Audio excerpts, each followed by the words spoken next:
Et sans perdre beaucoup de temps, veuillez vous tenir debout pour la lecture de la parole de Dieu. Nous lisons dans Deutéronome chapitre 13, du 1er au 5e verset. Nous lisons au nom du Seigneur. S'il se lève du milieu de toi un prophète ou un songeur qui t'annonce un signe ou un prodige, et qu'il n'y a point l'accomplissement du signe ou du prodige dont il t'a parlé en disant, allons après d'autres dieux, de dieux que tu ne connaisses point, et servons-le. Tu n'écouteras pas les paroles de ces prophètes ou de ces songeurs, car c'est l'Éternel votre Dieu qui vous met à l'épreuve pour savoir si vous aimez l'Éternel, votre Dieu, de tout votre cœur et de toute votre âme. Vous irez après l'Éternel, votre Dieu, et vous le craindrez. Vous observerez ses commandements, vous obéirez à sa voix, et vous le servirez, et vous vous attacherez à lui. 5. Lis-moi ça. Lis le verset 5. Ce prophète ou ce songeur sera puni de mort. Car il a parlé de révolte contre l'Éternel, votre Dieu, qui a fait sortir du pays d'Égypte et vous a délivré de la maison de servitude. Et il a voulu te détourner de la voie dans laquelle l'Éternel ton Dieu t'a ordonné de marcher. Tu ôteras ainsi du mal au milieu de toi. Que le Seigneur bénisse la lecture de sa parole. Et veuillez vous asseoir. Un vrai prophète, il ne devient pas prophète au cours de la marche. Il naît en tant que prophète. Dès le sein de sa mère, Dieu l'a déjà prédestiné comme étant prophète. Nous prenons un exemple. Jérémie, chapitre 1, le verset 5.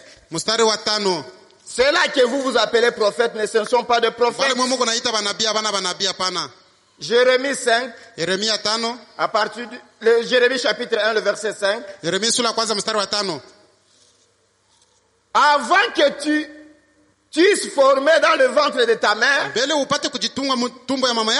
te connaissais. Et avant que tu fusses sorti de son sein, je t'avais consacré et je t'avais établi prophète des nations. Un prophète, il est né prophète dès le sein de sa mère. Comme Jean-Baptiste, comme Moïse. Ils ont été destinés pour cette mission-là. Et ce que vous avez aujourd'hui, quelqu'un qui se dit, je suis visionnaire. Non, je suis visionnaire de cette église. J'ai commencé cette œuvre. C'est ton œuvre, tu l'as commencé. Et tu n'amèneras les gens nulle part. Tu vas seulement bouffer leur argent. À la fin, et toi, et ton ventre, et les gens que tu as amenés là, tous vous serez dans les tranches de feu. Un prophète, il a des visions. Ces visions-là n'est pas pendant la nuit, mais pendant les jours. Comme nous l'avons lu hier. Balaam, en train de regarder, il voit des visions. Il dit, je vois Israël arrangé comme des aloés. Il dit, voici celui qui prophétise des yeux ouverts. C'est comme ça que Dieu utilise ses prophètes à lui. Et non pas les vôtres qui vous prophétisent de mensonges. Et on a pris on a pris telle chose et l'enfant est à la sorcellerie, ainsi de suite. Ce ne sont pas des prophètes. Ce sont des prophétiseurs qu'on peut appeler les aventuriers. Et un prophète, c'est un révélateur de la parole. Nous l'avons vu. Joseph, en Égypte, le roi a rêvé. Mais il a interprété son rêve. Et Dieu donne aux prophètes la capacité. Quand tu lui racontes ton rêve, tu peux oublier certaines parties. Et il te dira, tu as vu aussi ça. Oui, c'est vrai. Parce que Dieu lui donne la capacité de voir ce que toi tu as rêvé. Et la présence d'un prophète sur la terre affirme un jugement imminent. Quand Noé était venu, les déluges étaient là. Quand Abraham était là, Sodome devait être brûlé. Même dans notre âge, le feu attend encore cette terre. Il peut parler en énigme ou en symbole.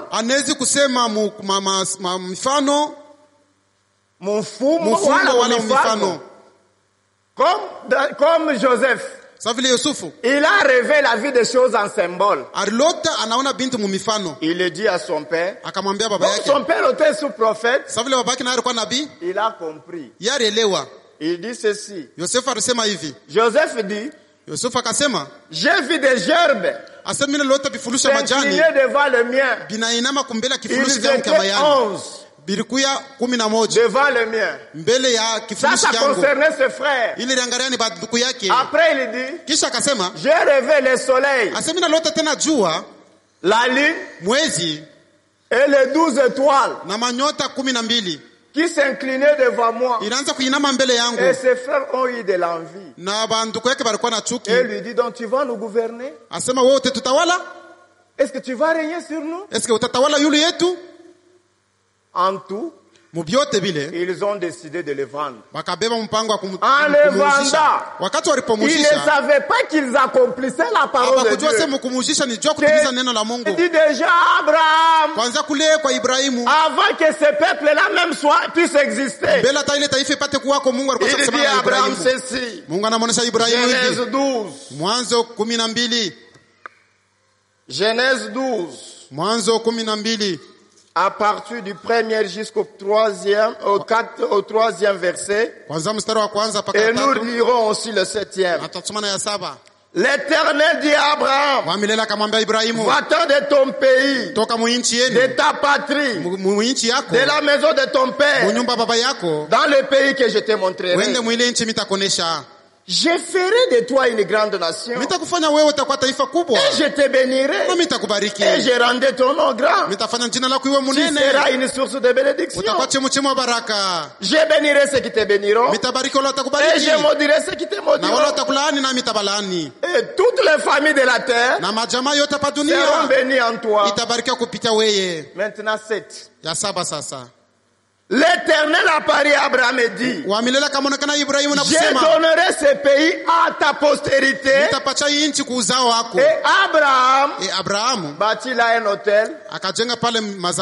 Abraham était à Mésopotamie. Dans les pays d'Oud en Chaldée. Dieu est allé le prendre dans ce pays-là. L'a amené dans le pays que lui avait géré. Et pourquoi Dieu lui a donné ce pays-là?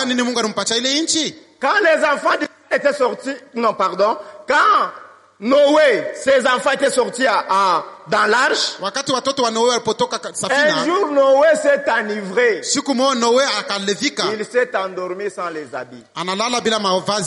Mais l'un de ses enfants, Cham, vient et voit la nudité de son père. Comme tous ceux-là qui étaient entrés dans l'arche étaient déjà bénis, il n'y avait pas moyen que Dieu puisse les maudire. Maintenant son fils Canaan, lui il était né après. Maintenant Sasa quand Noé se réveilla, wakati Noé on lui aliamka dit ton fils Cham a vu ta nudité, il est venu nous l'apporter. asema wakati ukasha kulala mtoto wako alikuona utupu wako. Noé akasema maudit soit Canaan, alaniwe et Kana que Canaan soit l'esclave de ses frères. akuye mtumwa wa ndugu yake. Après des générations, Kisha miaka kupita Noé a parlé en tant que prophète. Noé alisema sasa vile Il a nabii maudit. alani. Après des générations, Kisha miaka kupita maintenant Dieu est allé prendre Abraham. Mungu akambeba Ibrahimu Dans les pays qu'Abraham était, mule mwinchi mule alikuya il lui dit, je te donnerai les pays de Canaan. asema nitakupatia nchi ya Kana Tu habiteras Canaan, Wote et kala toi mule. et toute ta postérité. wewe na uzao wako wote. C'est ainsi que Abraham est allé dans le pays de Canaan. Ndio maana Ibrahimu alipoenda mwile nchi Il a dit, tu tuerais aussi des Cananéens. asema utawaua wakaji Et wa dans ce kule pays, il y a des Cananéens, les Égyptiens, les Égyptiens. mwile muji muko wakaji wa wengi C'est wengi. pourquoi mon frère, ma soeur, Ndio maana dadangu na ne ndugu jouez yangu pas avec la parole de hapana Dieu. kucheza na neno la Mungu. Kama ni mwenye mwanfermi ntenda. Si c'est dans la Mungu version na anabambililia et hapa Dieu tient hapa. par là.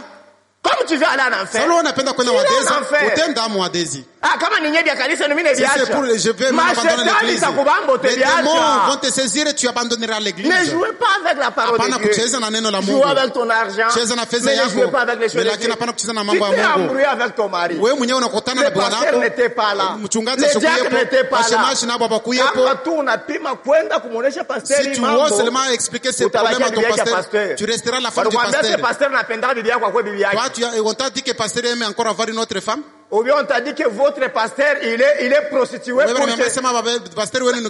d'abord, pour commencer, ça c'est la manque du respect envers un serviteur de Dieu. Et vous allez le comprendre. Ce n'est pas bien.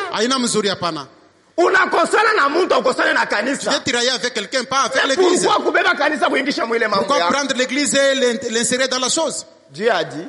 Maintenant le frère de Joseph, Abraham, Ibrahimu, Dieu l'a changé d'abord d'Abraham à Abraham. Quand il a dit, je te donnerai une nation, et tu seras le père d'une grande multitude. Abraham a mis au monde son fils Isaac.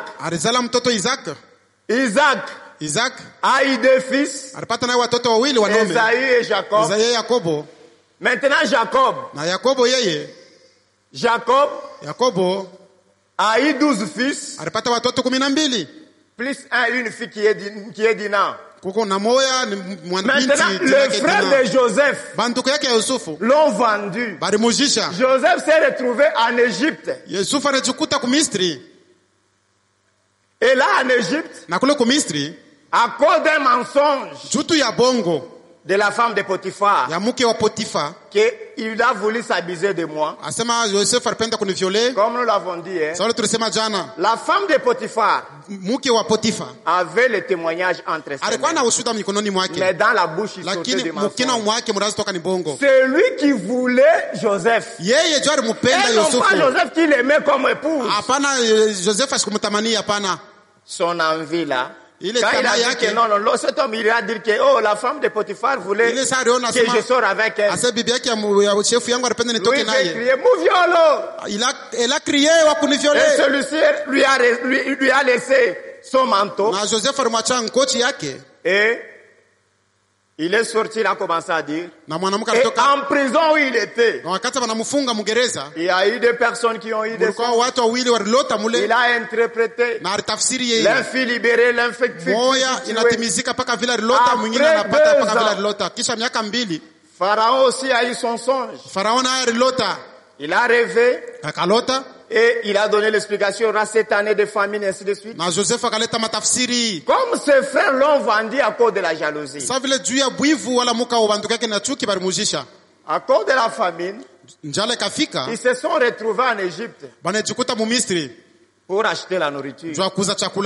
Et Joseph regarde. Il dit, ce sont mes frères. Il avait vendu, il avait 17 ans. Là, il était devenu une grande personne. Ils ne l'ont pas reconnu, mais lui reconnaissait ses frères. Il a fait même semblant comme s'il ne connaissait même pas leur langue. Il se servirait d'un interprète. Après quoi? À l'autre fois, ils se sont inclinés devant elle. Comme il leur avait dit, il avait vu un symbole. Maintenant, la réalisation devait s'accomplir. Ils se sont prosternés. Ils l'ont adoré. Parce qu'il était gouverneur. Il a pris l'argent, il l'a remis. Mais il leur a donné la condition. À votre retour, quand cette provision va terminer, amenez-moi votre frère Benjamin. Alors ils avaient déjà menti à leur père que Joseph a été dévoré par le bête de champ. Pourquoi l'église baritimia bongo? Un chrétien menteur. Tu trompes même ton pasteur. Tu trompes même mchungaji wako. Oh, l'enfant est tellement malade. Aidez-moi, pasteur. L'enfant mourra. On ne peut pas tromper. Vous trompez que vous êtes malade. Vous serez frappé par cette maladie-là. Si tu as faim, kama unasikia njala, n'ayez pas honte. J'ai faim. Veuillez m'aider. Et non pas mentir pour avoir quelque chose. Et Dieu dit, le jour du jugement, toute personne aura à rendre compte de toute parole vaine qui est sortie de sa bouche. Et la prochaine fois, ils sont venus avec tous 11 étaient là. Et lui-même étant le 12e. Maintenant, à ce temps-là, il n'était pas allé aux cantines pour aller prendre des provisions. Quand Joseph a vu qu'ils étaient tous là, il leur a dit, amenez-les chez moi à la maison. Et là, à la maison, il dit, il faut les aligner selon l'ordre de naissance. Ruben, Juda, Azer, Zabilon, tous jusqu'au Benjamin le dernier. Maintenant, sa place à lui, lui devait se mettre maintenant au milieu entre lui et Benjamin. Mais quand Benjamin a regardé, est-ce que cet homme nous connaît? Mais pourquoi nous a alignés selon notre droit de naissance? Et Joseph, lui, il regardait par la fenêtre. Comme il était dans la chambre haute, il les observait. Il dit à sa femme, toi reste ici. Je vais me présenter seul devant mes frères. C'est pourquoi mes frères et sœurs, Christ, lorsqu'il va revenir, avant de se présenter devant les Juifs, nous serons d'abord au ciel. Quand nous serons au ciel, c'est alors qu'il va se présenter devant les Juifs. Je suis Jésus que vous avez crucifié. Il y aura des pleurs et grincements des dents. Je ne suis pas dans la prophétie. Et je parle cela en passant. Mais j'aimerais que vous compreniez. Maintenant, et là, il a demandé que ses frères puissent quitter maintenant le pays de Canaan, qu'ils puissent quitter Canaan vers l'Égypte. Maintenant, comme Dieu lui avait dit à Abraham, que tes descendants séjourneraient dans un pays qui ne sera pas à l'air, ils seront asservis. Après 400 ans, je les ramènerai dans ce pays. Maintenant, Dieu suscite, quand le temps était accompli, Dieu suscite un libérateur qui est Moïse. Avec les bâtons de pour aller délivrer ce peuple. Il dit, je suis le Dieu d'Abraham, d'Isaac et de Jacob. Le Seigneur m'a envoyé pour vous délivrer de la main des serviteurs. Maintenant, il devait quitter Égypte pour entrer en Canaan. C'est ce que nous faisons aussi. Nous quittons le monde pour aller au ciel. Mais toi, tu veux toujours rester dans le monde. N'aime point le monde ni les choses qui sont dans le monde. Celui qui aime le monde se fait ennemi de Dieu. Toi, tu te fais ennemi de Dieu. wewe peke yako unajifanya adui wa Mungu. À cause des vernis, juu ya vitu à cause des rouges aux lèvres, juu ya kuweka maina na à cause des matupenda, boucles aux oreilles, kuweka vya à kumashikio, cause des choses de ce monde, juu ya bintu tu vya hii dunia, commérage, kabwabwa, tout ceci, bile vyote, la boisson, pombe, et tu te fais ennemi de Dieu. unajifanya kwa adui wa Mungu. Maintenant, quand nous serons au ciel, Wakati et tutakuwa que kwa toi tu vas rater, na wewe unakosa kwenda, qui la faute? kosa ni ya nani? C'est qu'un homme aura semé, Kile binadamu il atotesha, la moissonnera. jopa kabila tavuna. Tu sèmes pour ta propre vie, Wewe kunaotesha et juu ya tu maisha yako récolteras seul. na utavuna peke yako.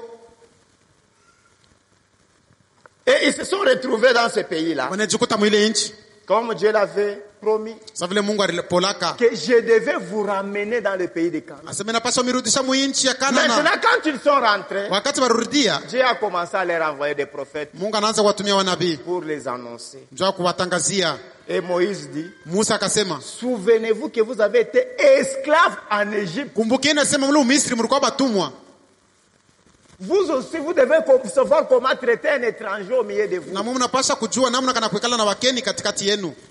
Parce que vous aussi, vous étiez étrangers dans le Na pays mwe d'autrui. pia mlikuwa wakeni muinchi ingine. Quand vous cultiverez, Wakati muko narima, quand vous allez glaner, wakati mutotesha, et quand vous allez récolter, na wakati mutavuna, souviens-toi d'un étranger. kumbuka kwa mukeni, Et souviens-toi aussi de la veuve et de l'orphelin. na kumbuka mujane na yatima. Donc tu ne peux pas tout récolter. Tu Hawezi vas ku- commencer à laisser d'autres parties. Hapana Pour kuvuna qu'un vyote. étranger qui vient ici qui n'a pas de champ, Wanze il kuacha va s'en ku- servir de ton champ. So mukeni ule atakuwa na atapata kwa kiloko ya mashamba yako. Unapenda paka wewe ukulie Watu na mwingine tu ashikuli. mange que l'autre ne mange pas. Tina okovu iko a invité quelqu'un aussi. Tu ne Même fais pour pas. les salis, inviter seulement Sasa quelqu'un na- aupende, unapenda kwenda kwa mbingu peke Ndiyo. yako. Juu ya nini?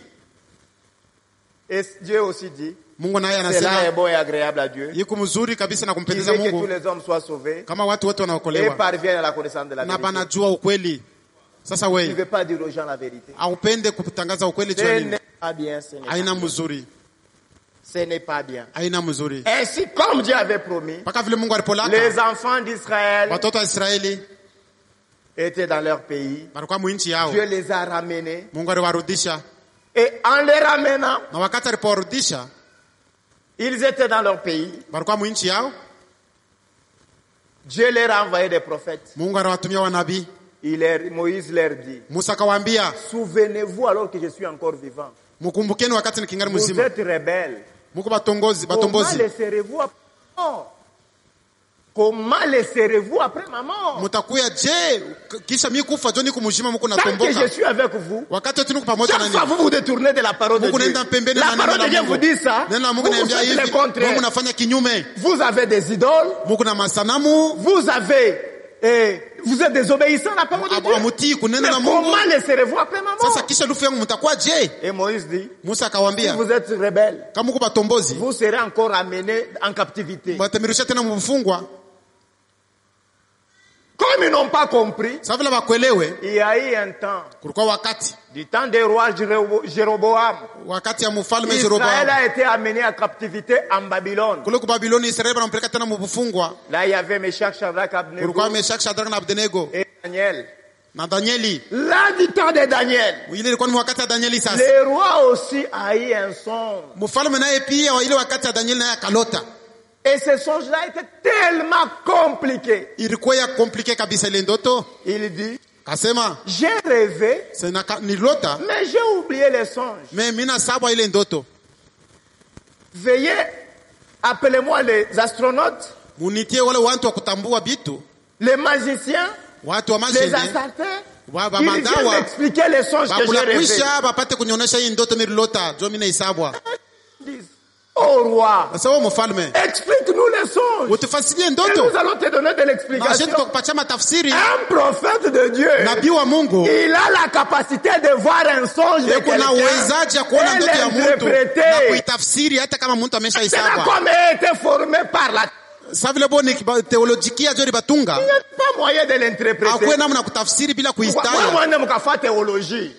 Allez faire la théologie, Moi, mkafunze masomo na kuyua Mungu. allez étudier Dieu, Mais vous devez savoir, mupate kujua kitu kimoja. la fin mwisho c'est le Conseil mondial des églises. Mwisho ya yote ni kuingia mshauri ya kanisa. Conseil mondial de l'église. Na mwile shauri ya kanisa. Vous l'avez toujours lu peut-être dans Matthieu 13. Munasomaka hayo lakini mu Mathayo 13. Les gerbes seront mises en état. Asema majani yote wataiweka mkifurushi. Pour les brûler. Jua kuichoma. Donc le Conseil mondial ira en enfer. Shauri ya kanisa yote tenda muadezi. Mais les blés lakini ngano seront mis dans les greniers bataiweka fasi ya kuchunga na itenda mbinguni. C'est pourquoi quand Jean-Baptiste prêchait, Jomana Yohana Mbatizaji wakati anaanza kuhubiri anaanza sema je suis venu pour frayer le chemin au Seigneur. Nina kwa kupasula njia ya Bwana. Pour préparer un peuple bien disposé. Jomana tarisha taifa mzuri. Et après moi, na kisha mie, il y a quelqu'un qui vient. Mmoja anakuja. Il a son vent à la main. Kuna vyote il nettoie son air. Kuna tengeneza pour prendre les blés dans son grenier. Kuna pepula ngano. C'est là qui seront sauvés. Wale wataokolewa iront au ciel. Watenda kumbingu. Mais toi tu vas dans le Conseil mondial des églises. Wewe unaenda mshauri ya kanisa ya ulimwengu. Le message que nous avons créé. Jomana hii ujumbe tuliamini. Il a son langage. Yiko na msemeo yayo. Différent avec le langage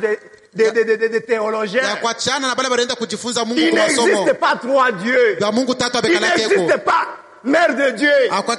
Il n'existe pas le baptême trinitaire. Bien qu'il le fait, c'est la désobéissance à la parole. Le baptême, c'est immerger, plonger. Mais qu'est-ce qu'ils font? Je t'asperge au nom du Père, du Fils et du Saint-Esprit. Est-ce que ça c'est le baptême? Ça ce n'est pas le baptême. Baptême veut dire kubatiza maana yayo immerger, plonger. Kusema kutumbukiza mtu mu maji. Na wakati ule mtu anabatizwa anapaswa kutoka mu maji. Wewe utoka mu maji wewe unakumbia maji. Na kumikulu na kukichwa kote kwa kauka. Là tu es vraiment sec partout. J'ai été baptisé. Et on baptise un enfant. Wanabatiza mtoto mchanga. Qui ne sait même pas parler. Ashua hata kusema. Oh, j'ai été baptisé quand j'étais bébé. Asema nibatiza pamili kwa mtoto. Qui t'avait baptisé? Na kubatizaka. Un ivrogne. Mulevi. Après le baptême, on est allé faire la fête. Mais au baptême, kubatizo, quelqu'un d'abord doit pleurer. Il doit confesser ses péchés. Il doit sentir sa culpabilité. Il doit regretter la vie qu'il a passée dans les ténèbres. Mais toi, je suis baptisé. Et tu fais la fête. Moi, je te dirais ceci. Fais la fête le jour que tu seras baptisé du Saint-Esprit. Le baptême, c'est pour t'introduire dans la communauté. Tu es notre frère, notre sœur. Mais le baptême nous introduit dans le corps de Christ. Dans le corps de Christ, on n'y entre pas. On y naît. Tu dois naître dans la famille de Dieu. Dans l'église. Tu peux entrer par ces quatre portes. On peut même t'aider par ici.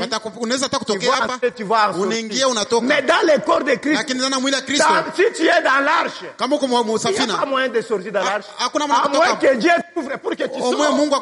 Sinon pas, tu ne peux pas sortir. Dieu me dit, ceux-là qui sont dans mes mains, ceux-là qui sont dans mes mains, personne ne peut pas les ravir.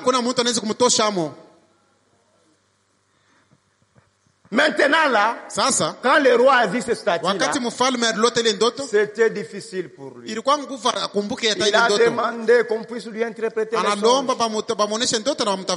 Personne n'était pas capable d'interpréter. Personne n'était pas capable d'interpréter. Nous sommes dans Daniel 2.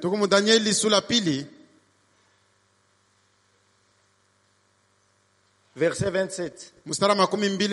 Daniel répondit en présence du roi. Ce que le roi demande est un secret. Que les sages, les astronautes, les magiciens, les devins ne sont pas capables de le découvrir au roi.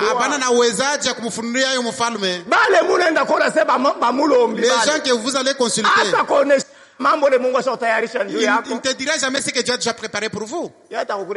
Il vous fera seulement sur votre argent. Amenez-moi une poule blanche, l'huile, drap,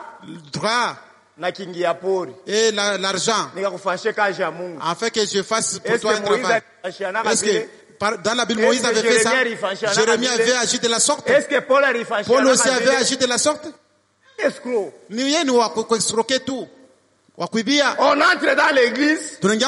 On commence à distribuer des enveloppes.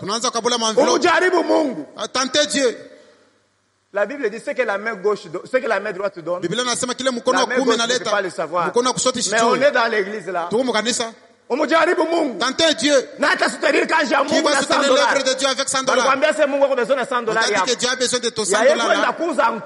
Il va acheter la veste ou bien les souliers. Hein? Dieu prend de ton argent pour en faire quoi? Et c'est comme ça. Dans les églises. Et il y a même des rangées. Et il y a même des bénédictions. Avec des qualités. Des bénédictions avec qualité. Il y a $100. La bénédiction pour $100, de $50. Il y a $20. La bénédiction pour $20 et pour $10. Ceux qui viennent avec les francs congolais, 500 francs, on ne va même pas l'imposer les mains parce que c'est 500 francs. La main qui sera imposée, c'est la main qui touche au verre d'alcool. Ça fume. Après vous imposez sur les autres. Tu n'es même pas sanctifié. Mais tu veux bénir les enfants de Dieu. Et il y a les autres. Il arrive dans l'église.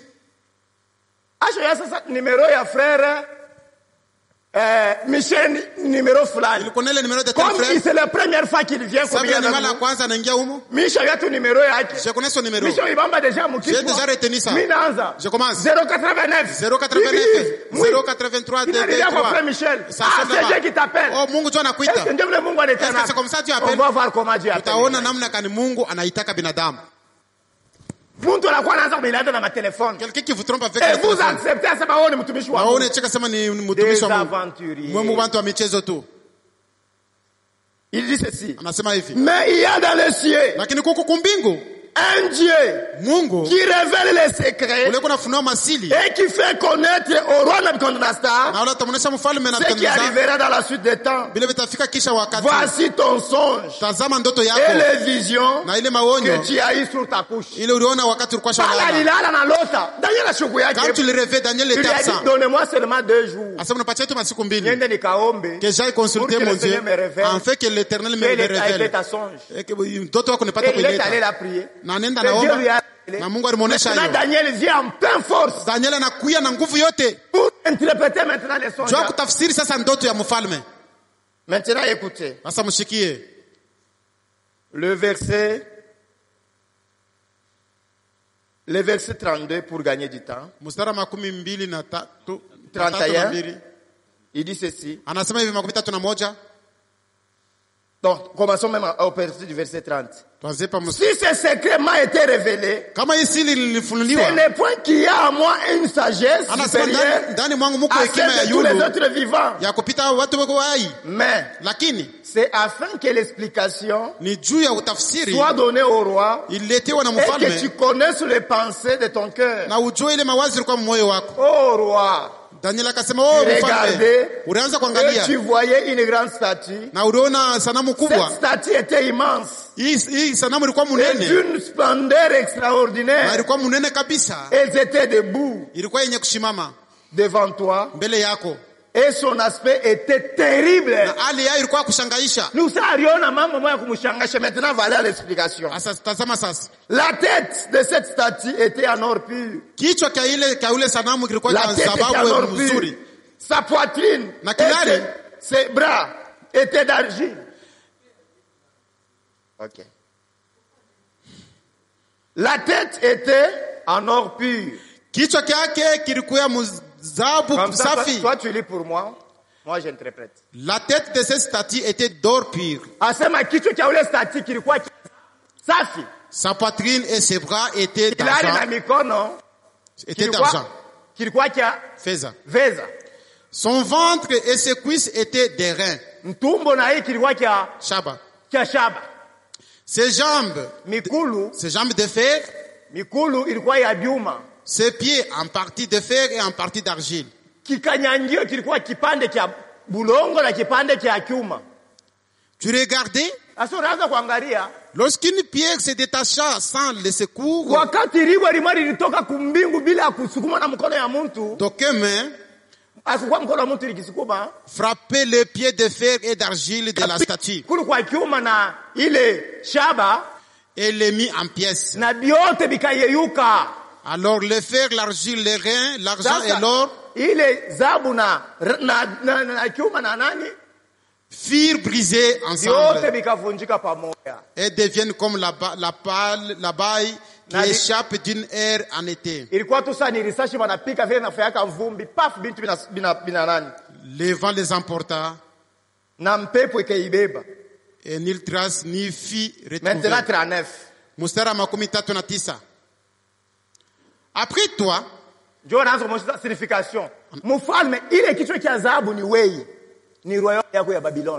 après toi, il s'élèvera un autre royaume, moindre que le tien, puis un troisième royaume, l'empire grec, qui sera des reins et qui dominera sur toute la terre. Il y aura un quatrième royaume, fort comme du fer, de même que le fer brise et rompt tout, il brisera et rompra tout, comme le fer qui met tout en pièces. Et comme tu avais vu le pied et les orteils en partie d'argile, je vais maintenant interpréter. Okay. Comme tu as vu le pied mélangé, fer et l'argile, ce sont les royaumes qui viendront à la fin du temps. Après ces royaumes, il y a un autre royaume qui viendra et qui ne passera pas. C'est le royaume que nous prêchons. Le royaume de Jésus-Christ. Maintenant, avant que le royaume de Jésus-Christ, il faut d'abord que l'Union européenne soit installée. Et aujourd'hui, toutes ces choses sont là. Le monde entier Dunia muzima est entre les mains d'une seule personne. iko mikono ya binadamu C'est moja. le pape qui veut maintenant coordonner tout Ni kusema papa tu ataongoza vyote. dans le Conseil mondial des églises. Mushauri ya Et il ulimwengu doit y mzima avoir tous kanisa. les pays, ça c'est le monde. Ni kusema unapaswa kwa mainchi yote, hii ni dunia. Maintenant, pour que l'Europe unie soit reconnue, Juu umoja wa Ulaya ipate ils ont kujulikana. signé un traité. Baliweka picha wala chapa pa misemo moja. Tout est déjà installé. Vyote vimeshawekwa. Et ici, tous les représentants, Na bote bakonesha kila inchi. tous les représentants Bote de bakonesha kila l'Europe mtu. unie Ba umoja wa sont là Ulaya. mis ensemble Bote bamesha kala fasi pour moja. confirmer cette traité Jua avec kuchika celui qui est en blanc, c'est le pape. na ule mmoja ule shakuvala byeupe ni papa.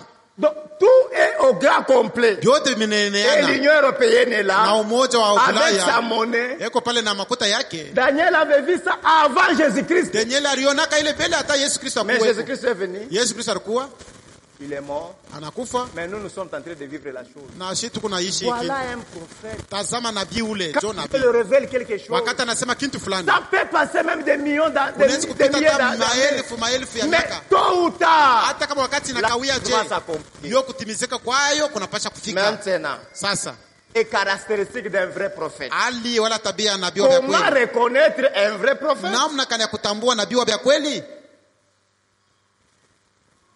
D'abord, Mbele dans cette génération où nous vivons avec vous, mwi kizazi tuko naishi shebote.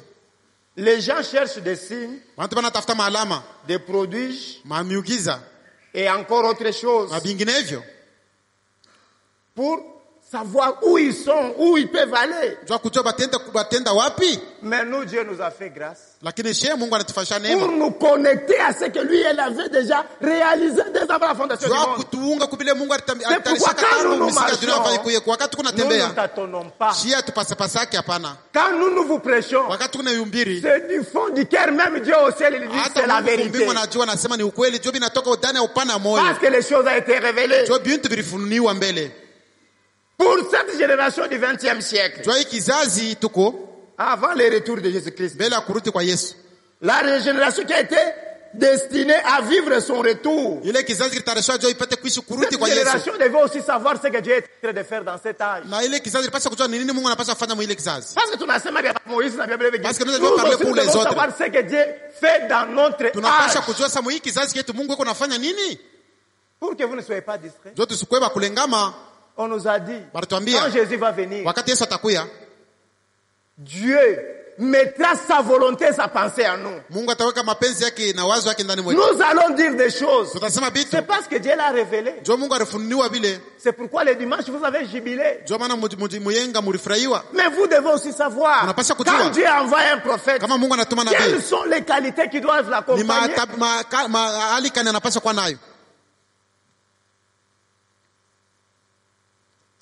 Maintenant, les caractéristiques d'un vrai prophète. Ils ont été envoyés directement de Dieu. C'est Dieu qui les envoie. Et non pas quelqu'un. Tu veux être prophète?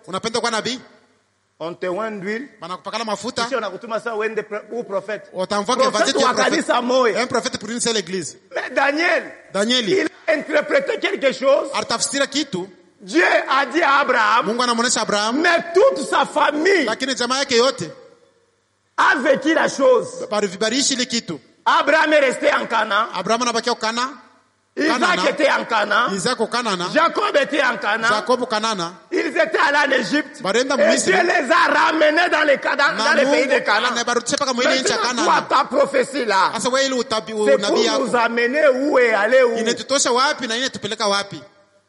Chloroquine, cafénol, aspirine. C'est ça la prophétie. Chloroquine, cafénol, aspirine, una time anjina dawa kuna sema ni prophétie. Et les gens croient que oui, c'est la prophétie. Na bantu banasema anatabiri. Non. Ile ni bongo. Parce qu'il est dit à rafale. Njoo anaisema mbio mbio. Tu crois qu'il parle en langue. Na wewe unasema sana sema muruga. Ni bia bongo ni manjina dawa anataya tu. Rababa shindama. Ça veut dire quoi? Dis-nous, c'est lui qui parle en langue. On ne dit pas celui qui récite quelque chose. C'est parler en langue. Ils ont été appelés directement de Dieu. Comme Dieu a appelé Moïse. Il a appelé Jérémie. Il a appelé Élie. Il a appelé notre père Abraham. Et dans cet âge, Dieu a appelé notre frère William. Deux. Ils ont reçu la charge directement de Dieu. Un prophète, quand il vient avec une mission bien précise. Va vers Pharaon. Tu lui diras, laisse aller mon peuple. Il aille me servir. Il ne sait pas pourquoi il est d'abord prophète et il ne sait pas quelle est sa mission. Non. 3. Ils ont été envoyés directement de Dieu. Aina muntu. Et non pas un homme. Oh, Wendembele. Oh, vas-y. Mon grand séminaire. Wendembele mon petit séminaire. Mon grand séminaire. Kisha njoo tutakucoordonner. Là, tutakuruhusu sasa. Dieu appelle ses prophètes derrière le désert. Mungu anaita wanabii hata mule mujangwa. Aina wa kufabriquer kwa et non pas que celui que vous fabriquez à l'école, non. Moïse, Musa, quand Dieu l'a envoyé, wakati Mungu alimtuma, il lui dit, akamwambia, va devant Pharaon. Wende mbele ya Faraoni. Il dit, Seigneur, j'irai devant le Pharaon. Akajibu, Bwana, avec des mitrailleuses, mitaenda na nini? Des chars. Na bintu ya vita. Qu'est-ce que je vais faire pour délivrer ces peuples? Mitafanya namna gani kwa kukomboa taifa? Asema uko na nini kwa mkono wako wewe? Hapana kia Mungu kila mletea. Seulement ce que tu as là. Avec les paix de dons que tu as. Paka les zawadi kidogo kunayo wende. Mais moi je vais les rendre forts. Mimi taifanye kwa nguvu.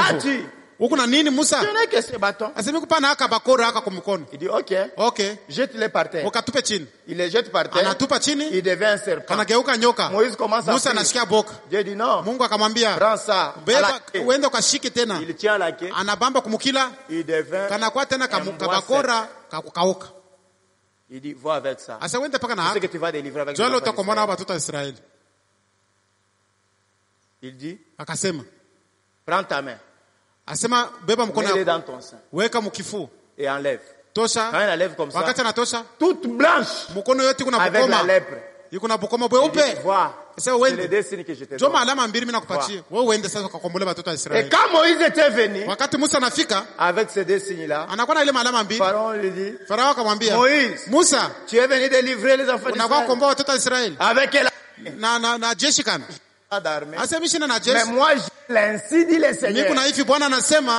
L'ainsi dit le Seigneur, c'est quoi? Je ne comprends pas ton langage. Il prend les bâtons et les jette par terre.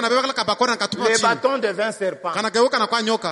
Et dit, hey, tu viens m'apprendre les miracles. Mais les miracles, on peut les imiter.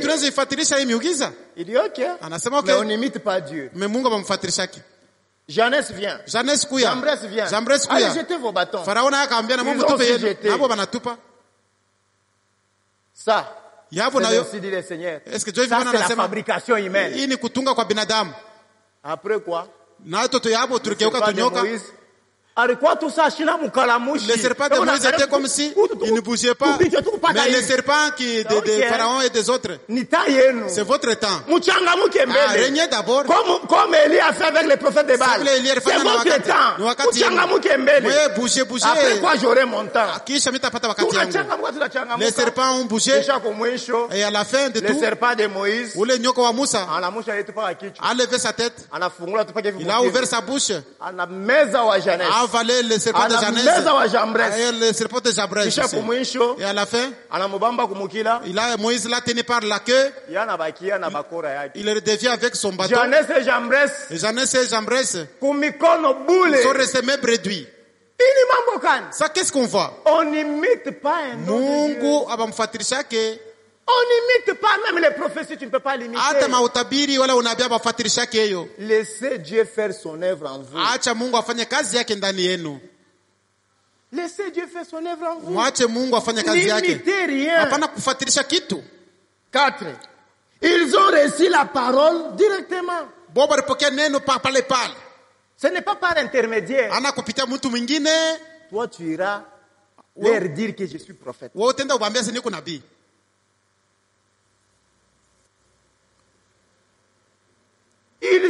Dieu lui-même le confirme. Il a confirmé Moïse. Il a confirmé Daniel.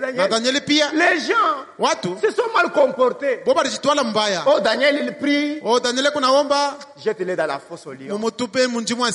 On l'a jeté pensant qu'il serait mort. Mais Dieu veut confirmer son nom. On l'a jeté.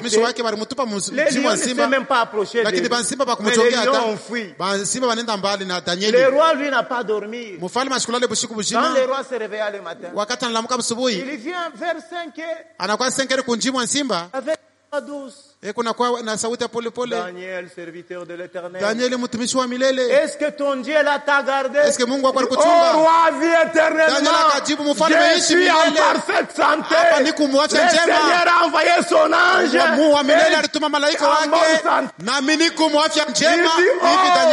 Le Dieu véritable. C'est le Dieu de Moïse. C'est le Dieu de Daniel. On les a jetés dans la fournaise de feu. Mais le Seigneur, il est le feu dévorant. Lui, le feu dévorant, vient dans le fait que les gens ont allumé. Mais c'était le ventilateur plutôt. En tout cas, ils étaient là sans être consumés. Mais il y aura le feu qui viendra. Ah, ton corps c'est le feu, comme nous chantons. 5. Il ne se présente que sur l'ordre de Dieu.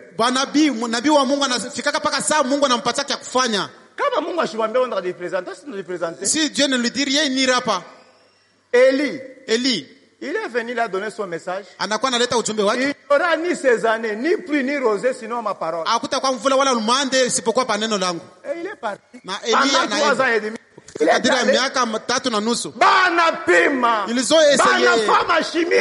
fait toute la chimie pour qu'il y ait la pluie. Même une goutte n'était pas là. Parce qu'il s'est présenté sous l'ordre de Dieu. Parce que maintenant celui qui va te présenter chez toi là, ton prophète là, il se présente dans quel temps? Son propre temps. Devant une seule personne. Il s'englobe tout. Le véritable prophète de Dieu, s'il a un message, c'est pour tout le monde. Ils ont été toujours des voyants. Ce sont des gens qui voient, qui ont des visions. Avant qu'il fasse quelque chose, Dieu lui montre d'abord une vision. Anaona. Il voit. Si. Ce que je veux dire, Dieu va tenir à ma parole.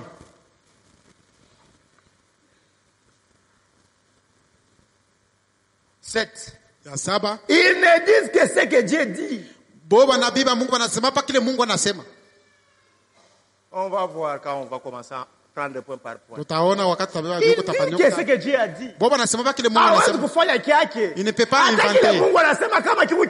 Même ce que Dieu dit, même si c'est bien compliqué, il doit obéir. Il ne fera pas ce que lui... Il ne faisait que ce qui lui avait été commandé. Ce que Dieu lui dira de faire, c'est qu'il fera. Il fit toujours rejeter neuf. Et persécuté. Pas qu'avait persécuté Joseph. Tel que Joseph a été persécuté par ses frères. Moïse, Moussa, ses propres frères, Corée d'Atan, toute l'assemblée, toute l'assemblée, quelqu'un d'autre a frappé. L'autre a tapé sur sa femme. Ils se sont tiraillés. Il est allé dans la vie d'adultère. L'autre a pris l'alcool avant de venir. Comme ça. Dieu dit, toute l'assemblée est ok, ça va. Si aujourd'hui, je vous laisse vous mourir comme tous les jamais, ce n'est pas moi qui ai apparu à Moïse.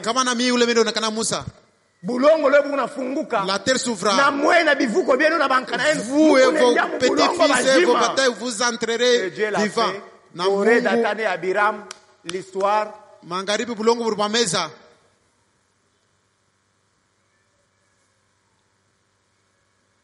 Ils ne connaissent qu'un seul et unique Dieu. Au service duquel il se trouve. C'est ça, prophète. Maintenant, ton prophète à toi.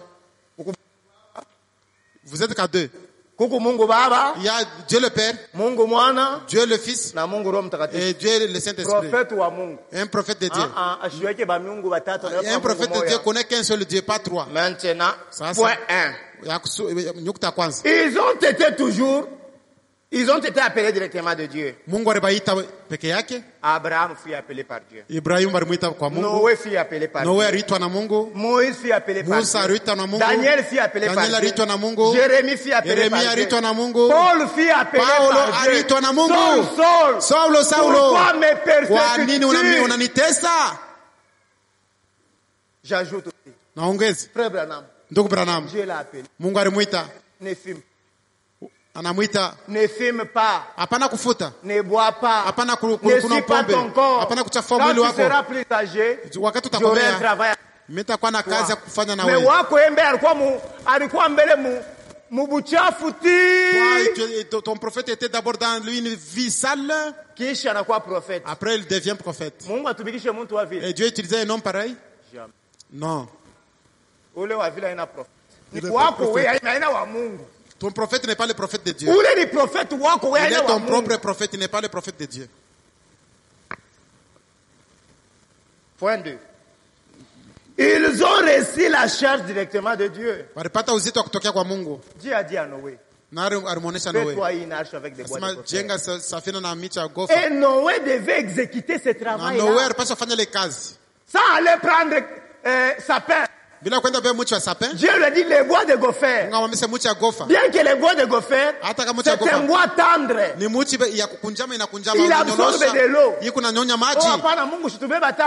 Oh Dieu, prenons même Dieu a dit les bois de gopher. Nous aussi nous devons être des bois de gopher. La parole de Dieu doit nous pénétrer. La parole de Dieu doit entrer en nous. La parole de Dieu doit vivre en nous. Il ne doit pas y avoir de résistance avec la parole de Dieu. Jamais. Moïse Moussa a été appelé par Dieu. Moïse Musa ôte tes souliers. L'endroit qui te tient est saint. Il a vu les buissons en feu. Mungu anamuita mule. Wewe wako Mungu anamuitia wapi? Ton Dieu t'a appelé où? À partir d'où? Wewe wako prophète. Ton prophète là. Mungu anamuitia wapi? Dieu l'a appelé à partir d'où? Chacun son histoire. Kila mtu kuna hadithi yake. Frère Frank dit. Donc Frank anasema. Pas d'appel. Kupitia wito. Pas d'appel. Hapana wito. Kama kuna pas d'appel. Kama kuna wito. Pas d'envoi. Hakuna kukutuma.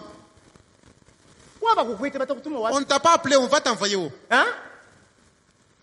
Dieu ne t'a pas appelé, il va t'envoyer où? Mungu asikukuita atakutuma wapi? Dieu nous a appelé. Mungu alituita. Voici nous a envoyé à Kanyaka. Anatutuma au Kanyaka. Mais toi il t'a envoyé où? Wewe alikuita jua kutume wapi? En l'air. Mon pepo. Mon mansoko. Au marché. Mon kiosque. Dans des alimentations. D'abord pour prêcher la parole de Dieu à quelqu'un. Unaenda kuhubiri mtu. Il doit avoir une bonne disposition. Anapaswa kuwa na hali nzuri. Quelqu'un en train de vendre au marché. Wewe unahubiri neno, wewe unauzisha. Hapana. Jamais. Haina vile. Jean-Baptiste. Yohana Mbatizaji. Dieu lui a donné la mission. Mungu alimpatia kazi. Allez préparer mon chemin devant moi. Wende ukatengeleze njia mbele yangu. Et il a fait ce travail-là. Il dit, moi je vous baptise d'eau. Pour vous amener à la repentance. Mais celui qui vient après moi, vous baptisera du feu et du Saint-Esprit. Les jours de la Pentecôte, les gens ont été baptisés du Saint-Esprit. Et Pierre étant rempli du Saint-Esprit, il a dit, la promesse est pour nous, pour nos enfants, à nos si grand nombre que le Seigneur nous les appellera, même ceux qui sont à l'extrémité de la terre. Toi qui es à Kanyaka, c'est ta promesse. As-tu le baptême du Saint-Esprit depuis que tu as crié? Sinon tu fais une fausse route. Sinon tu fais une fausse route.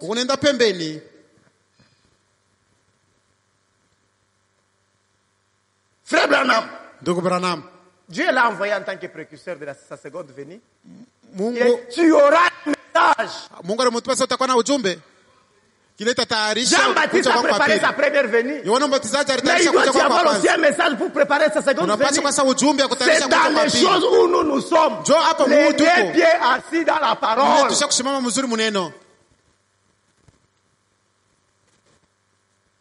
Il est chez Touro. Non. Nous prenons nous tous les prophètes. Et à la fin du temps de la grâce, Dieu nous a honorés. Il nous a envoyé un prophète. On n'a pas honte de le dire. Mon père, même s'il est des chétifs comme ça, je ne peux pas avoir honte de le dire. Si aujourd'hui nous prêchons, c'est parce que Dieu a envoyé un prophète. Sinon moi aussi je devais aller au grand séminaire faire pour être un padre. Mais qu'on me prive le mariage.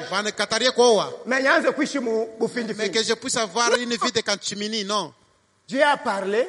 C'est pourquoi nous aussi nous parlons.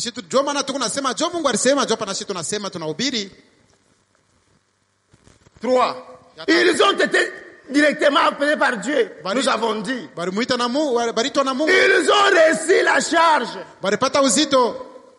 Moïse. Musa. Il a vu. Dieu a vu la souffrance de son peuple. Dieu vit la souffrance de mon peuple. Va les délivrer. Et c'est ce qu'on doit faire. Noé. La fin de toutes choses est arrêtée. Je dois détruire la terre. Élie, il est allé à la montagne de Carmel. Et là il a dit, il n'y aura ni rosée ni pluie. Sinon à ma parole. 5. Frère Branham aussi a un ordre aussi pour lui. Ne bois pas, ne fume pas. C'est son ordre aussi qui a été donné. 5. Il ne se présente que sur l'ordre de Dieu. Élie est venu. Il a donné sa prophétie. Il a dit pendant 3 ans et demi, il n'y aura ni rosée. Les gens ont resté. Il n'y avait pas ni pluie ni rosée. 6. Ils étaient des voyants. Et ils avaient des visions. Moïse a vu les buissons ardents. Il voulait même quelle est cette vision? Alipenda angalie mzuri ni nini? Muchiku na waka moto mema yanya ilungu. Il y a le fait mais le fait ne se comprendre la chose. Musa chikuelewa mzuri. Kimbiri mbiri kia moto kiku na waka. Une flamme de feu. Mema yani upa mibichi. Mais le feu reste toujours verte. Makanda ailungu. L'arbre ne se consume pas. Moïse qui regarde il dit, je vais m'approcher pour voir. Dieu lui dit, Moïse, ne t'approche pas. Porte tes souliers de tes pieds. La révélation de tes souliers. Nous l'avons reçu dans cet âge. Frère Branham dit, abandonnez les raisonnements à la parole de Dieu. On ne peut pas raisonner sur la parole de Dieu. Est-ce qu'on dit là c'est la vérité? Certainement nous irons au ciel. Qui est déjà allé au ciel? Ne raisonnez pas avec la parole de Dieu. Jésus a dit, ce que j'ai dit c'est la vérité. Et cela doit s'accomplir.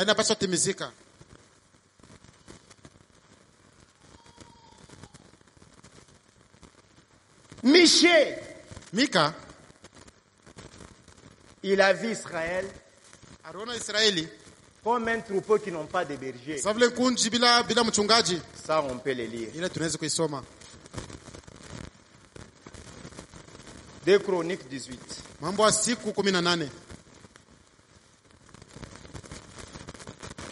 2 Chroniques 18, 16. Il dit ceci. Michée répondit, je vois tout Israël dispersé sur les montagnes comme des brebis qui n'ont point de berger. Et l'Éternel dit, ces gens n'ont point de maître, et chacun retourne en paix dans sa maison. Il y a eu une prophétie. Les 400 prophètes de Baal ont donné leur prophétie.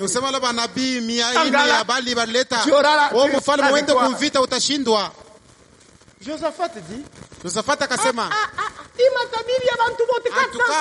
la prophétie de ces gens 450. 800 personnes. Donc prophétiser. Ils ont prophétisé la même chose. Mais moi je connais le langage de Dieu. Dieu ne dit pas comme ça. N'est-il pas un autre prophète? Consultez l'Éternel. Il y a un mais je ne l'aime pas. Un chrétien qui haït les autres. Tu haïs ton frère parce qu'il est spirituel. Aïna bien? Aïna ya sawa. Je l'aime pas. Lui il prophétise. Parce qu'il y a qui tabiri. Pense du mal pour moi. Il dit non, appelez-les. Il vient. Mika anafika. Il dit roi monte en galade. Asema mfalme uende kumvita utawina. Asema mfalme anashangaa. Mika, c'est Dieu qui t'a dit ça. Bila unasema tu vile Mungu alikwambia. Tu veux ce que Dieu a dit? Asa unapenda vile Mungu anasema. Moi c'est Décias.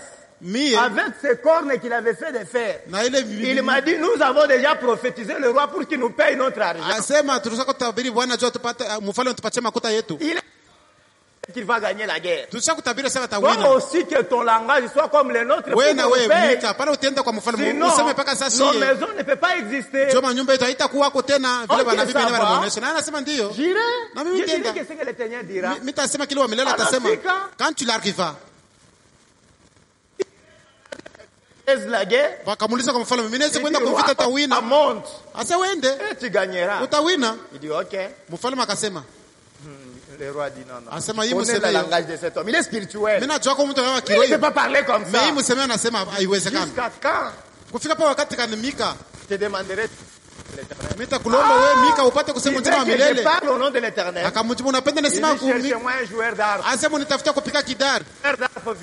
Il est venu. Il est en vision.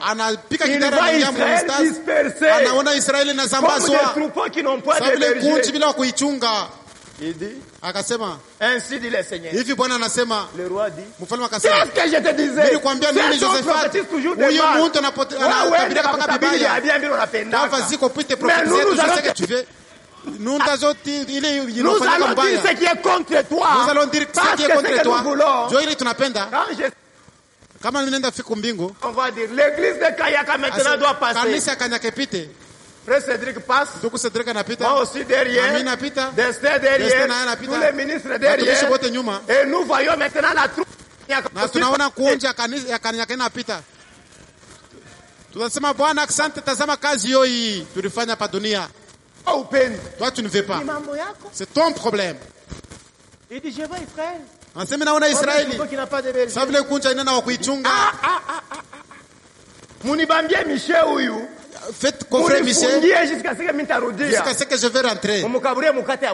Donnez-lui un pain amer. Si tu rentres. Kama unarudia. Si tu rentres en vie. Mika kama mbeka narudia mshima. Wa milele siku nyona kanikie. Mambo na kwa. Ndio la chose est devenue compliquée. Oui, kama cha kusema. Si il a déjà parlé. Dès qu'il a parlé, c'est comme ça les choses vont arriver. Changer manguo. Mais on va se changer les habits. Le roi dit porte mes habits et moi je porte un politicien mambo ya Mungu. Donc tu es politicien dans les choses de Dieu. Wakati na yeye banaanza kuya. Quand il venait, asema ipende munyuwe taifa. Moi je ne fais pas que vous tuer.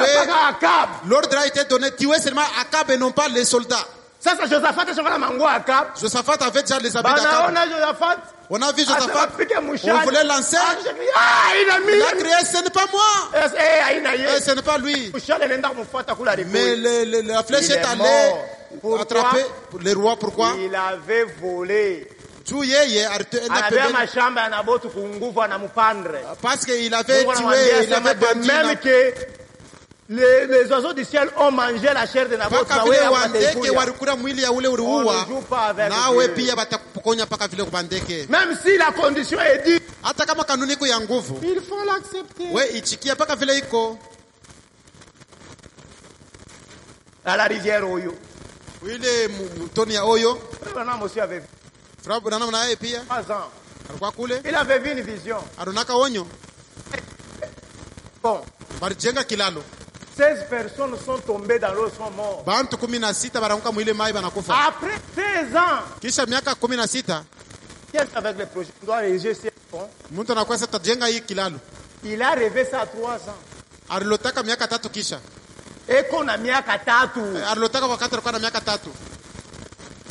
Après 16 ans, kisha miaka 16, mambo na franchi. La chose s'est déroulée telle que on a érigé un pont. Les jours d'inauguration. On a compté 16 têtes. C'est comme ça que Dieu a agi. 7. Ils ne disent que ce que Dieu dit. Donc ils ont ainsi dit le Seigneur, ils n'ont pas autre chose. Oui, ils ne faisaient que ce que Dieu leur avait donné. Ici, c'est là où il y a des conditions compliquées. Fais seulement ce que Dieu a te dit. Osée. Osée. En tant que prophète. Osée a savé le Nabi. Dieu lui dit. La prostitution n'est pas une bonne chose. Mais moi, Dieu, je t'ordonne.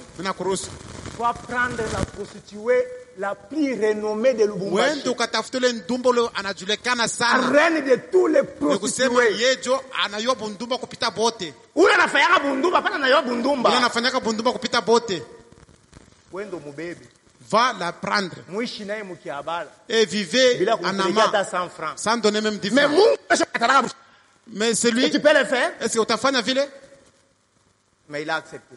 Dieu a dit, j'ai un enseignement à donner à Israël. Il t'a abandonné. Et le pays tout entier s'est prostitué. Quand vous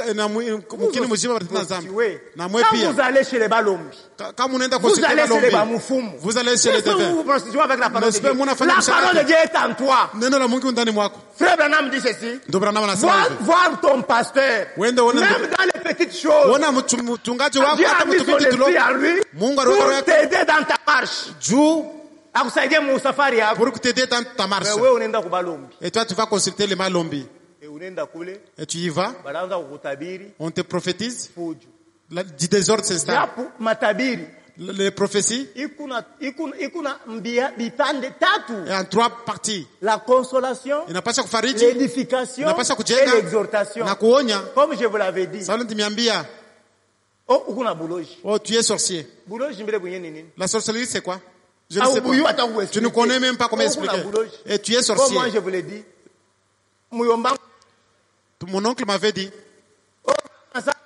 Les gens disent que la sorcellerie, si on te donne à manger, Mange. Kama unasikia bina changer si ça change dans la bouche, nyama inakuwa samaki, la viande devient, samaki inakuwa bitoyo, le poisson se transforme kabambale. Usiseme kama unasema unakulia buloji. Si tu parles, tu seras sorcier. Depuis que j'ai mangé, j'ai mangé chez autrui. Tellement, j'ai mangé tellement. Je n'ai jamais eu la sorcellerie. Les choses dans la bouche n'ont jamais changé. La banane reste la banane. Ça n'a jamais changé que ça doit être. Ça n'a jamais été pamplemousse, ou bien les mensonges.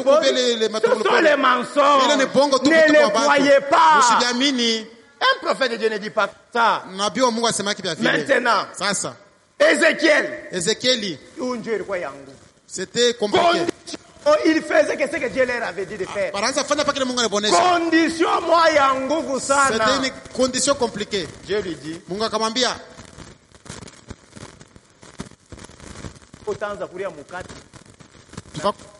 avec les excréments de l'être humain. Donc tu vas commencer à manger le pain.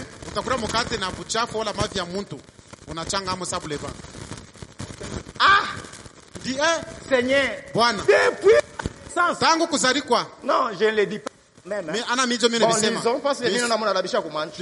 parce que vous aviez changé de visage. Les choses de Dieu sont compliquées. Ce n'est pas facile, mes frères et sœurs. Ézéchiel 4. Mon frère, lis pour moi. Vite. Ézéchiel 4, le verset 12 à 14. Tu mangeras des gâteaux d'orge que tu feras cuire en leur présence avec des excréments humains. Et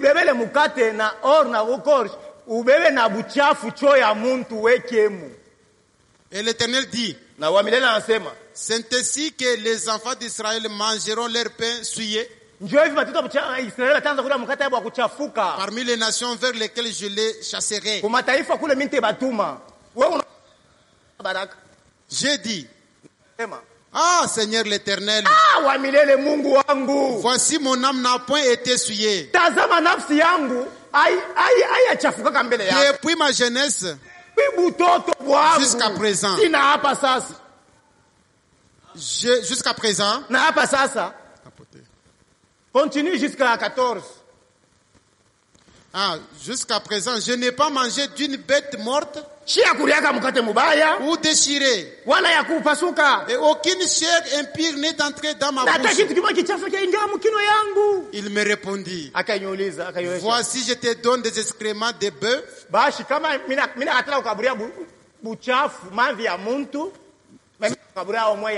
Au lieu des excréments d'humains. Et tu feras ton pain. Est-ce que ton prophète là peut faire ça? Ule wako yani kufanya hivi. Kisha hii après hii mpatia picha na 24. Mungu anamwambia sasa mimi nitakubeba kile kwa share kumbele ya mancho yako. Nikula kubeba bibi yako. Ushirie. Ne pleure pas, je vais prendre ta femme. Dieu a des conditions. Mungu anagana pale Mungu na frère on ne dit qu'elle ne buvait pas, elle ne portait pas d'Égypte fendue. Honte à toi. Ce n'est pas moi qui dis ça, c'est Dieu. Mungu jo analeta le kanuni, anamie. Soma. Lisons. Verset. L'église qui est là, au ciel. On ne va pas au ciel comme si on va au marché. Chapitre 24. Chapitre 24. Le verset 16 à 22.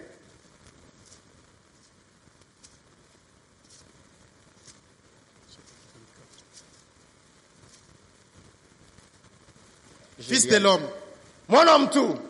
Voici, je t'enlève par une mort soudaine ce qui fait les délices de tes yeux. Tu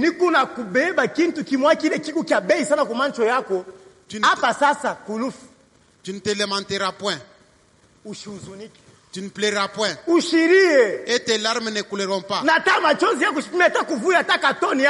Soupire en silence. Mukimia. Ne prends pas le deuil des morts. Attache ton turban. Mets ta chaussure à tes pieds. Ne te couvre pas la barbe. Et ne mange pas le pain des autres. Ushikuria mukate ya orge. J'avais parlé au peuple le matin. Nilisema na taifa busubuhi. Et ma femme mourit le soir. Na pake vile tuka kubiri hapa. Nafika kwangu magharibi yangu anakufa. Le lendemain matin, kesho yake, je fis ce qui m'avait été ordonné. Mungu kila alisema nitakifanya. Le peuple me dit, taifa Kenya hainoshi. Ne nous expliqueras-tu pas ce que signifie pour ne ce que tu fais? Est-ce que wewe bibi tu unafanya tu bibi una maana? Je bibi kwa shokla la chini. Aurie. Je leur répondis. Nikabajibu. La parole de l'Éternel m'a été adressée à ces mots. Si wa milele nisemea mwili sauti. Dis à la maison d'Israël. Ainsi parle le Seigneur l'Éternel. Est-ce que cette punition-là, tu peux accepter? Tu vas dire que tu vas taxer Dieu de sorcellerie. Ou bien des sorciers. C'est ça. La caractéristique d'un vrai prophète. Frère Branham. Ndugu Branham.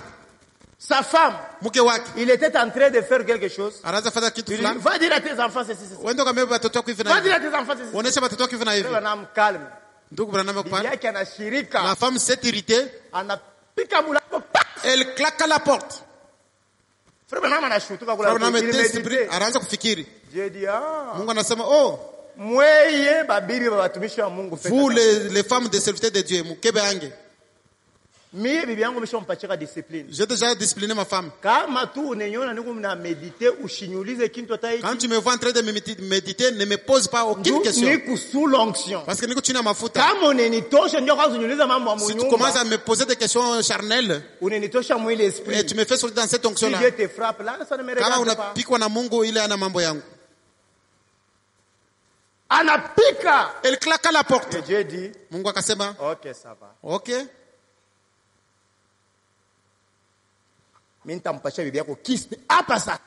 Maintenant même je donnerai le kyste à ta femme. Ah Mungu. Frère me dit, oh Dieu. Et puis na ile zawadi yako hautamwombea. Et les dons que tu as là, tu ne vas pas prier pour elle. Il faut abaki na cicatrice muntumbo. Hivi ayo kunyongopa mie Mungu. Il va avoir la cicatrice pour qu'elle me craigne moi Dieu. Meda nenda nilifungia munyumba. Meda, sa femme est allée s'enfermer dans la maison. Frère Branham dit, Meda, viens. Kouya. Meda ne voulait pas venir. Meda a refusé. Meda, viens. Meda, viens. Meda ne voulait pas venir. Elle a refusé. Dieu dit, Mungu akasema, va lui lire la parole. Wende musome neno. Nombre 12. Hesabu 12. Comment j'avais frappé de lèpre Miriam. Namna gani Mungu alipika. Ndio kile kitamfikia. Mungu alipiza Miriam na ukoma. Chérie. Wakati ndugu Branham mwita sheri mpendwa. Ouvre la porte. Fungula mlango. La femme ne voulait pas. Asikupende kufungula. Niko na ujumbe kutokea kwa Mungu. Bala musomea hivi. Quand on a lu ainsi, Frère Branham il a insisté à cette opération, c'était que si vous voulez lire l'histoire, il dit ça dans la plus grande bataille jamais livrée. Opération moins compliquée. Ilikuwa ni namna kupasulia kwa ya nguvu kabisa. Aba mcheza yake Mungu. On ne joue pas avec Dieu. Il ne faisait que ce que Dieu leur avait dit. Il connaissait que c'est l'unique Dieu. La divinité suprême de Jésus-Christ.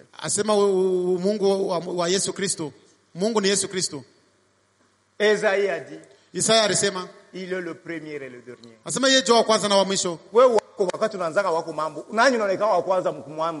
Qui est le premier dans tes problèmes? Toi, tu as 3 dieux. Élie a dit, l'Éternel, je suis l'un, l'unique de tes prophètes. Maintenant, toi, tu as combien? Daniel a dit, le Seigneur a envoyé son ange pour me garder. Et Paul dit, qui es-tu Seigneur que je persécute? Et dans cet âge, Dieu a dit à Frère Branham, le Jéhovah de l'Ancien Testament, il ne croit pas 3 dieux. Mes frères et sœurs, maintenant écoute. Je ne sais pas si tu peux lire mon écriture. Au moins Frère Daniel, Maintenant, les cœurs des enfants de Dieu doivent être ramenés à la parole, à la foi de leur Père. Ramenés au commencement. Non pas à quel... commencé à Genèse. Tout a commencé à Genèse. Nous vous ramenons là. Tunamikumbusha ile. Tunamirudisha kule. Biote vile tunahubiri. La Genèse et l'Apocalypse doit être la parole de Dieu. Tout ce que nous prêchons kwanza kwa mwanzo mpaka kufunuo. Nous vous ramenons au commencement. Jamana tunamirudisha kwa mwanzo. À ce que Paul a prêché. Que Pierre a prêché. Que tous les prophètes ont prêché. Toi, tu veux que nous te prêchions quoi? Ramenons au commencement. Non pas à quelques pères de l'église. Pas davantage à une réconciliation privée des familles. Veut bien ramener à la foi en Christ. Il faut de nos pères apostoliques. Dans l'enseignement de la pratique. En ces temps-là, c'est à ce que notre Seigneur donna la réponse. Maintenant, créant ce qu'il a donné. Pour la parole qu'il a donnée. C'est la promesse faite à l'église avant le retour de Jésus-Christ. Il faut imani ya batoto irudishwe kwa imani ya bababa. Ainsi que le commandement de l'air. Na hivi kanuni ya wakati. C'est écrit ainsi, c'est ainsi que celle arrive. Ndio vile vinapaswa kufika. Avant la deuxième venue de Christ, toutes choses devaient de nouveau être remises à ordre, conformément à la Bible. Conformément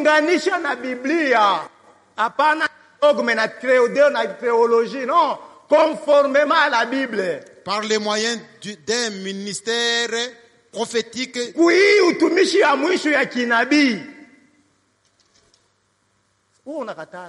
Tu refuses.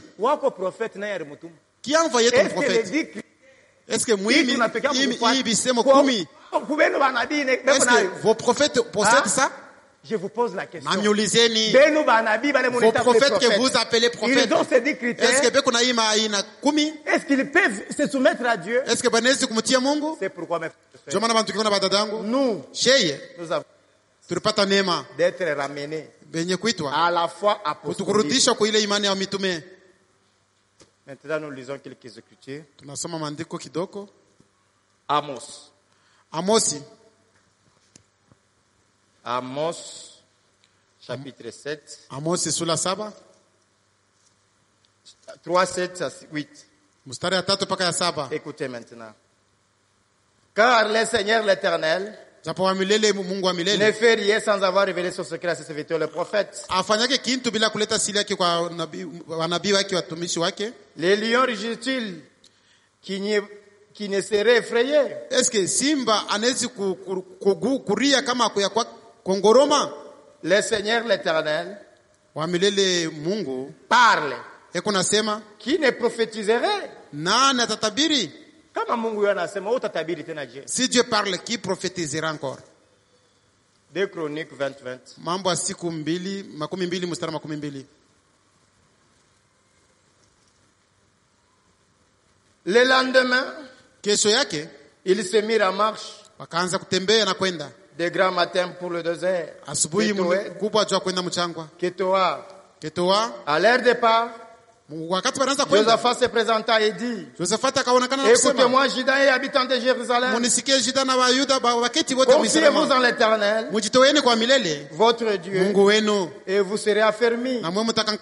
Confiez-vous en ses prophètes, et vous réussirez. Matthieu 10:41.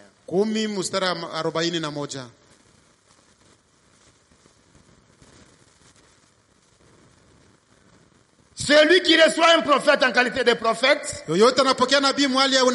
recevra la récompense du prophète. Et celui qui reçoit un juste en qualité de juste recevra la récompense de juste. Mon frère, ma soeur, nous du 20e siècle et du 21e siècle,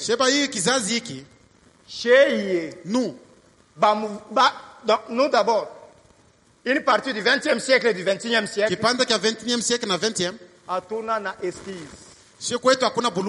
Parce que Dieu a parlé.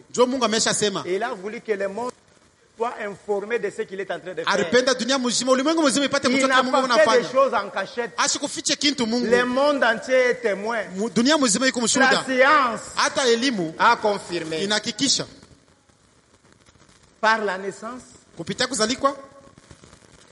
un oiseau rouge-gorge s'était né à la fenêtre vers 5h du matin. J'entends de toute sa force. Pourquoi? Parce qu'un don était né sur la terre. Et vers 5h du matin, on a vu l'étoile. L'étoile sur la tête de l'enfant. Ses parents ne savaient pas qu'est-ce qui s'est passé. C'était arrivé le 6 avril 1909. Ce que Dieu a fait dans notre âge. Là à Kentucky, dans une cabane. Donc, nous avons l'histoire, nous avons même des dates. À l'âge de 3 ans, nous avons dit il a eu 2 visions. Et c'est accompli. À l'âge de 17 ans, il est descendu dans les régions des perdus. Il a vu les âmes qui sont maintenant en prison. Il nous l'a parlé. Pour que ce peuple réellement soit informé de tout ce que Dieu doit faire. En 33, il a eu sa commission. Quand il baptisait la 17e, il devait baptiser 130 personnes. Il devait baptiser 130 personnes. Arrivé au 17e personne, il dit, Seigneur, comme je les baptise d'eau, vais toi-même les baptiser du Saint-Esprit. Et là, il y avait une lumière qui descendait. Et dans cette nuée, une voix a dit, de même que Jean-Baptiste a été envoyé comme précurseur de la première venue de Christ, tu as été envoyé avec quel message qui serait le précurseur de la seconde venue de Christ. Nous avons cru. Et nous nous préparons. Si toi aussi tu vas aller au ciel, prépare-toi. Le même jour-là, le matin, il était déjà réveillé. Il a vu cette vision qui devait s'accomplir avant que la fin du temps soit terminée. Et aujourd'hui, nous vous disons parmi toutes ces visions, c'est déjà accompli. Et le 7e, ça sera après l'enlèvement, lors de la guerre d'Armageddon. Mais tu traînes encore. À qui la faute? L'Éternel ne fait rien sans avoir révélé. Il a révélé. Confiez-vous au prophèète et vous aurez la réussite. Nous allons, parce que Dieu a parlé. Et c'est pourquoi, mes frères et sœurs, il faut réellement vous préparer. Et en 46,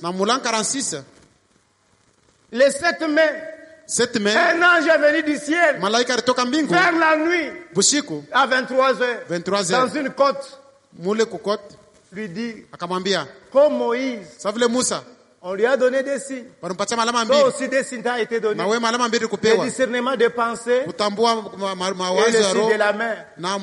C'est pourquoi nous avons dit, dans les critiques que nous avons lues, même si un songeur ou un prophète, il te dit quelque chose, prodiges, ils ne sont pas conformes à la parole de Dieu. C'est pourquoi Dieu pouvait le dire. Pour prier pour aux malades. S'il a un cancer, quand tu tiens comme ça ta main, tu verras la maladie. Et les jours que je prêchais ici, tu ne tenteras pas le Seigneur ton Dieu. J'avais parlé, quelqu'un est venu tenter. Quelqu'un. Ils étaient quelque part. Cet homme Branham, c'est par des magies qui fait ça.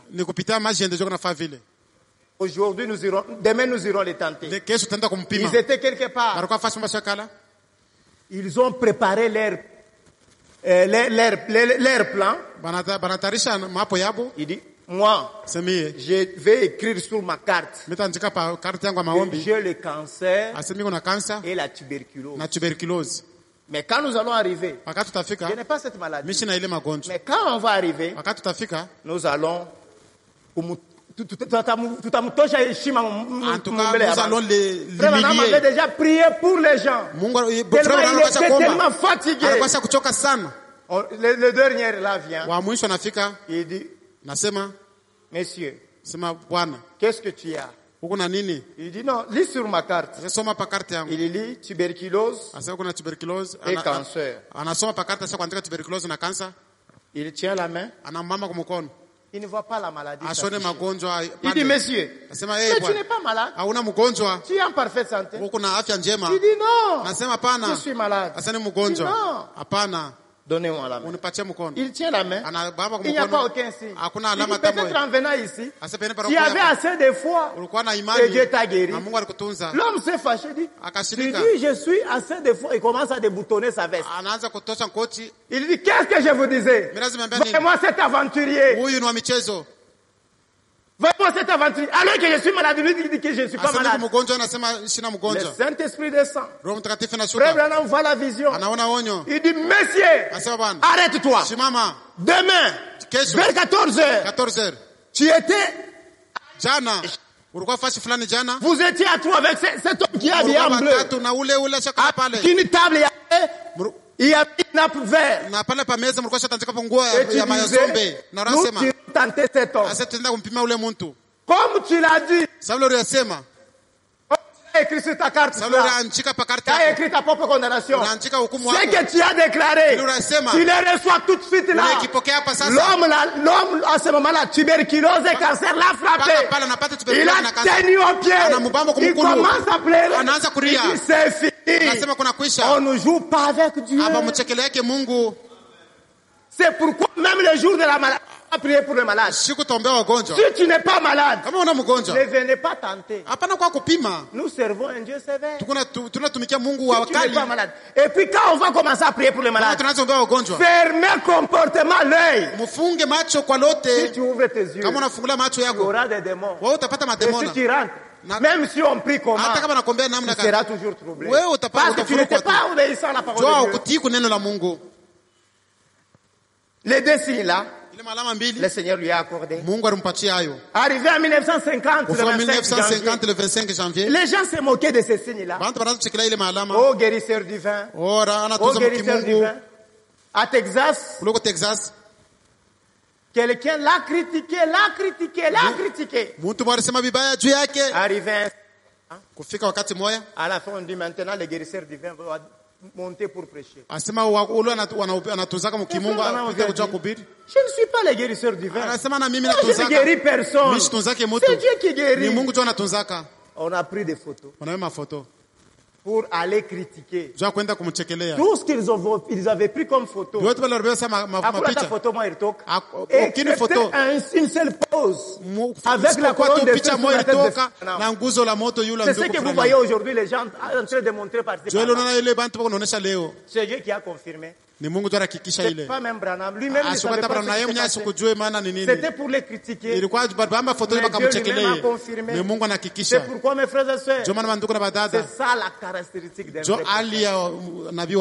Dieu lui-même les confirme. Et nous sommes maintenant en 1962. Le 30 décembre. Il a eu une vision. Il a dit ça à l'église. Et dans la prédication, Monsieur Soler, il a dit, j'ai vu une vision ainsi de suite.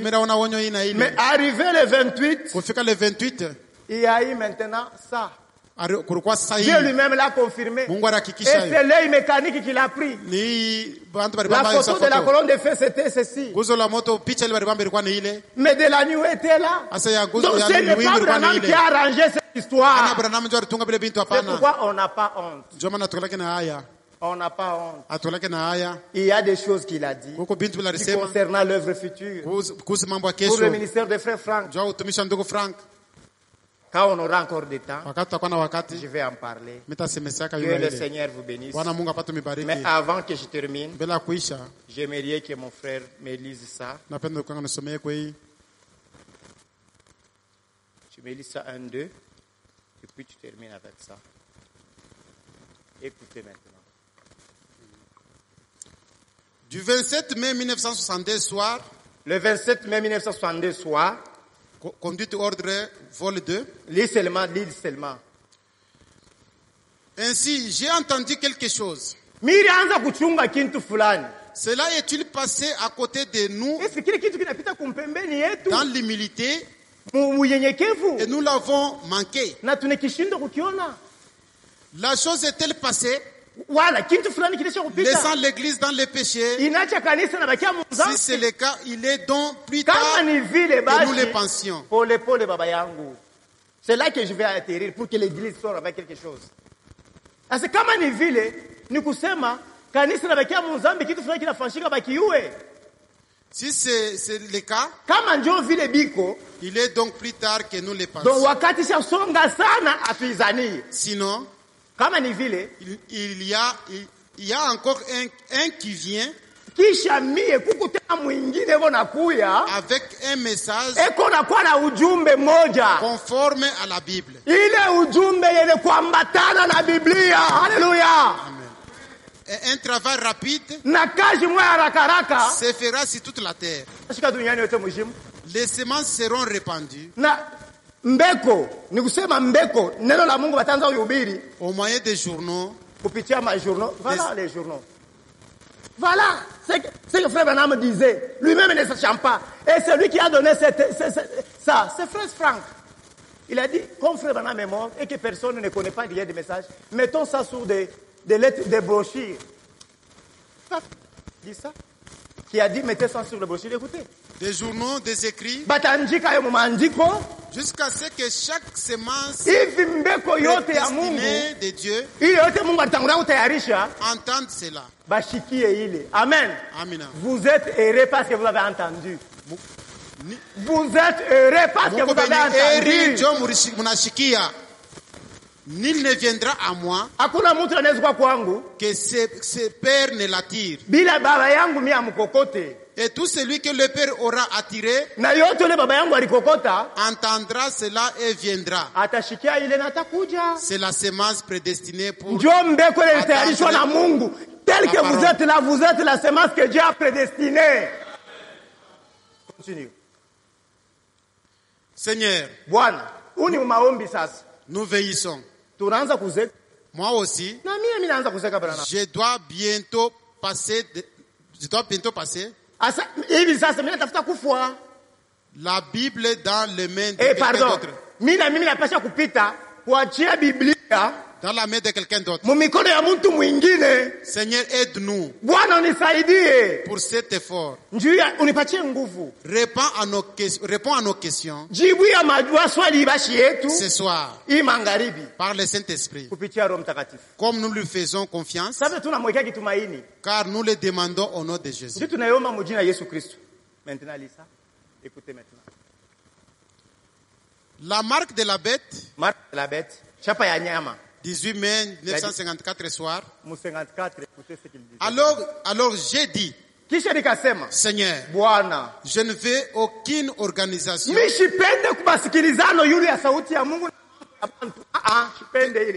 je te serve de tout mon cœur.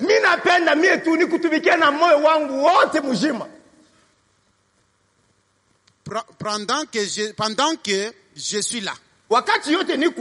Pendant que je suis là en vie. C'est vrai. Après, tu auras un autre homme Quand je serai parti, tu feras que quelqu'un prenne la place. Amen. C'est tout. Être conduit par le Saint-Esprit, 1900 août. Être conduit par le Saint-Esprit.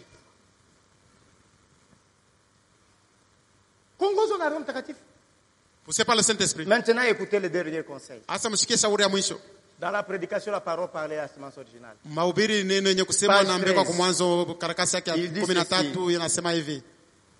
Même si Dieu me retire de la terre